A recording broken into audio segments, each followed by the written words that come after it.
And the threat of putting Ukraine, which is on Russia's border, into NATO was part of what triggered this Ukraine war. We have been provoking the Ukraine war, just so you know. On May 16th, Sweden's governing party, the Social Democratic Party, announced that it will vote in favor of submitting a NATO application. A day later, Sweden's neighbor Finland also took a step in that direction, with the Finnish governing body voting 188 to 8 in favor of joining the North Atlantic Treaty Organization. It's hard to overstate just how significant this is. Two nations that have historically been neutral, one of which shares an 800-mile border with Russia, want membership in a military alliance with the United States and 29 other nations. Of course, joining the alliance takes time. Other member states still have to approve of it. As of the writing of this video, Turkey appears to be holding out, and it is entirely possible that both of these nations will face domestic opposition to joining. As of now, their membership is an open question. On top of this being significant in its own right, this is an excellent learning opportunity. When Russia invaded Ukraine back in February, the previously niche topic of NATO expansion came to the fore. NATO expansion has only happened a few times, and with all due respect to the good folks of Montenegro and North Macedonia, their countries joining the alliance back in 2017 and 2020 respectively isn't nearly as big of a deal as Sweden and Finland joining. I am in the fairly unique position of having discussed this topic before it was cool. All the way back in early 2019, I took on the claim that the United States supposedly promised Russia that NATO wouldn't expand 1 inch eastward. I'll be doing a much more thorough breakdown of that topic in the coming months, by the way, but for now I'm going to revisit a parallel claim, that NATO's expansion is somehow one of the causes of Russia's aggression. Here is Jimmy Dore and Aaron Mate discussing exactly that in the context of the Nordic nations potentially joining.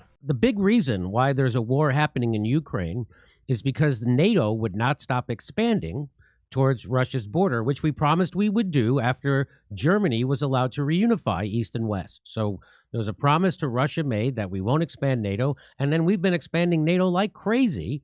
And the threat of putting Ukraine, which is on Russia's border, into NATO was part of what triggered this Ukraine war. We have been provoking the Ukraine war, just so you know. And so now it seems like we're going to keep doing it. We're going to keep provoking a war with a nuclear power. And now we have Finland and Sweden, which have prospered under neutrality.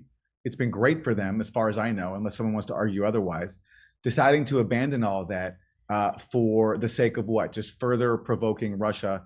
And this means that every society is going to get worse. Mate is right that neutrality has served these nations well. Sweden and Finland are both safe, wealthy nations where their citizens are happy and enjoy high standards of living. Neutrality has given both of these nations prominent positions internationally as well. Most notably, Finland served as mediator between the US and its allies and the Soviet Union and its allies during the negotiations of the Helsinki Accords. Why would they potentially put all of this in jeopardy by applying to join NATO? Well, the answer is pretty simple. It's the same reason every other nation joined NATO after the fall of the Soviet Union. They wanted to be safe from Russia's aggression. They don't want to suffer the same fate as Ukraine. Mate and Dore have this exactly backwards. NATO expansion is not the cause of Russian aggression, it is a response to it. Demand for NATO membership has always outpaced supply, and that's true even now. Kosovo, Herzegovina, and Georgia are also clamoring for membership, though their bids are a lot more far-fetched than Sweden and Finland. Nick Cruz says, according to the West, Russia is struggling in Ukraine as the military is exposed as weak and ineffective.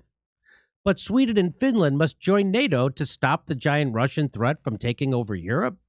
People are so propagandized they don't realize how this makes no sense. Nick Cruz has it exactly right. On the one hand, we're supposed to believe, which is true actually, that Russia has had a hard time in Ukraine. They have.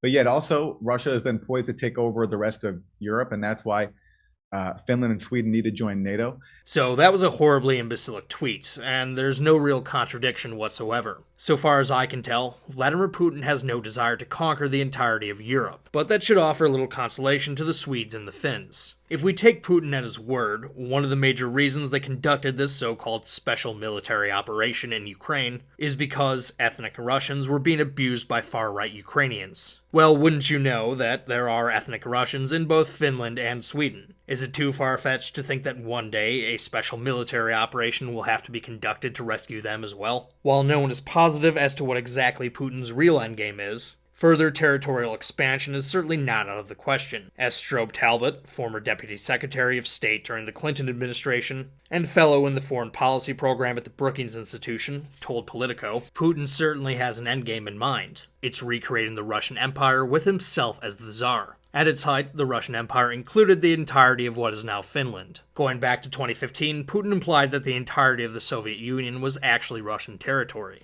As Putin said in an interview for the film The President, all of us had illusions. It seemed then that after the destruction of the Soviet Union, and after Russia voluntarily, I stress this, voluntarily and consciously gave up its own territory, productive capacity, and so on, with the departure of the ideological component which separated the former Soviet Union and the entire rest of the civilized world, then now the fetters would fall and freedom would greet us joyously at the entrance. I should note that Russia did not voluntarily let the former Soviet republics go their own way. They only loosened their grip on these republics after they realized the inevitability of it. Each one declared their own sovereignty and independence, which Moscow objected to until the very end. This is especially funny when you consider that Putin is now playing the sovereignty card when discussing the breakaway republics in eastern Ukraine. As to this point of Russia struggling militarily, as far as I can tell, that's true. According to most accounts I've read, Russia has failed to achieve its key strategic objectives on the timeline that was originally planned. They've also sustained significant blows to their military hardware and personnel. That said, it's not like this war is over. Russia could still win. It just might take more blood and treasure than originally expected. And let's say Russia loses. Even if that happens, Ukraine will still have been completely devastated by the war. If the Russian army dropped their weapons, turned around, and left tomorrow, the cost would still be enormous to Ukraine. As of the writing of this video, Ukraine has lost over 4,100 soldiers with nearly 5,000 injured, and over 9,000 civilians killed. These estimates are from the United Nations Human Rights Watch, not to mention the nearly 8 million civilians who have fled, and economic ruin that has been brought upon the country. The World Bank estimates that Ukraine's GDP has shrunk by an unfathomable 45.1%, and that it won't recover to pre-war levels for at least a decade. Even if Ukraine wins and gets all of their territory back from Russia, including Crimea, they'd undoubtedly have been better off had the invasion never happened at all. It's no wonder Sweden and Finland want to join NATO. It's not an ironclad guarantee that Russia will never invade them, but it does make it less likely, which is exactly why Ukraine sought American protection since its independence. In July of 1990, the Ukrainian Rada declared sovereignty, but not independence. A year later, in August of 1991, following a failed coup attempt in Moscow by Soviet hardliners, the same body called for a referendum on independence from the Soviet Union. The referendum happened on December 1st of that year, and over 94% of voters voted in favor of independence, with 84% of the electorate participating. That included majorities in Donetsk, Luhansk, and Crimea. Later that same month, the Soviet Union would formally dissolve. There were several major issues which had to be sorted out, though. The most important of which was the nuclear weapons. While Russia was able to quickly wrangle all of its tactical nuclear weapons from where they were stationed throughout the former USSR, Ukraine still had lots of strategic nuclear missiles within its borders. Had they stayed there, Ukraine would actually have had the third largest nuclear arsenal in the world. Neither Moscow nor Washington were willing to tolerate this, so they had several rounds of negotiation with newly independent Ukraine on when to extract them and on what terms. Leonid Kravchuk, the first president of Ukraine, knew that he had a major bargaining chip with these weapons, and that he could get major concessions in exchange for giving them up. As Peter Conradi wrote in Who Lost Russia, the Ukrainians realized the value of their bargaining chip and tried to extract the highest price. When Talbot met Leonid Kravchuk, the Ukrainian president, in Kyiv on May 10, 1993, he demanded billions of dollars in compensation and an American promise that it would treat an attack on Ukraine as if it were an attack on the US, the kind of security guarantee Washington gave to its closest allies. Ukraine did not ask for NATO membership at the time, but they did ask for Article 5-like guarantees, which is the linchpin of NATO. Now, why would Ukraine ask for this? If NATO expansion is the reason why Russia invades its neighbors, then why would Ukraine be concerned about this happening before any significant NATO expansion eastward happened? The only way the alliance had gotten closer to Russia in any way was when the former German Democratic Republic fused with the Federal Republic of Germany to form one country. During those negotiations, Mikhail Gorbachev had conceded that it was their right as a sovereign nation to join in an alliance with other sovereign nations as they pleased. Given Helsinki, Bush asked Gorbachev, would not a united Germany have the right to decide for itself which alliance it would join? Gorbachev shrugged. Yes, he said, that was true. Suddenly, Marshal Sergei Akromeyev, Now Gorbachev's senior military advisor and other aides on the Soviet side were shifting in their seats uncomfortably as the Americans were waiting for the translation and still not sure what had been said. It was as if everybody on the other side of the table just heard his mother died, recalled Robert Blackwell, the national security aide. Just like that, the Soviet leader had conceded that the new German state could join NATO if it wanted to. It took a few moments for the Americans to catch up. Shevardnadze, sitting next to Gorbachev, leaned forward and tried to whisper something to him, but the Soviet president just brushed him off. Blackwell scribbled out a note and passed it to Bush. Get him to say it again. Do I understand you right? Bush nodded. I'm gratified that you and I seem to agree that nations can choose their own alliances, he told Gorbachev. Do you and I agree that a united Germany has the right to be non-aligned or a member of NATO in a final document? Gorbachev asked. I agree with that, Bush answered, but the German public wants to be in NATO. But if they want out of NATO, we will respect that. They are a democracy. Weirdly, this conversation always gets left out of those narratives about the United States promising Russia that there would be no eastward expansion. But again, that's a topic I'll be revisiting later. Why did Ukraine ask for security guarantees from the United States and not Russia? Because they weren't worried about getting invaded by the United States, but they were worried about getting attacked from the east by their former overlords. Sadly, it turns out they were right to be worried. If NATO expansion really is the reason why Russia invades its neighbors, then at this point they probably wouldn't have had anything to worry about. But somehow they knew better. The fact is, Russia's neighbors live in constant fear of invasion, which again is why so many nations in Russia's near abroad have lobbied for NATO membership. This is why Ukrainian officials, along with their Georgian counterparts,